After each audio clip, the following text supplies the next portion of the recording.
أثار فيديو نشرته مؤثرة أميرة ريا جدلاً واسعاً في الجزائر بعد استهزائها بحديث نبوي يتعلق بستر المرأة عند خروجها، ما دفع آلاف المستخدمين للتفاعل بين من اعتبر ما قامت به إساءة للدين والهوية، ومن رأى أن الحديث محل نقاش وأن المرأة ليست عورة.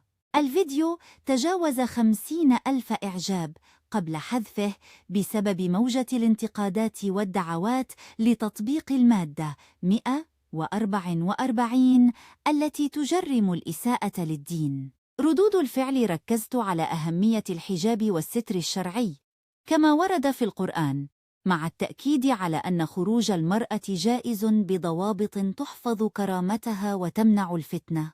كما طرح موضوع غض البصر وضرورة الالتزام بالأخلاق من الرجال والنساء، فيما دعت آراء إلى نقاش هادئ بعيد عن السخرية والتنمر والتزام المحتوى الهادف بدل الترندات المسيئة.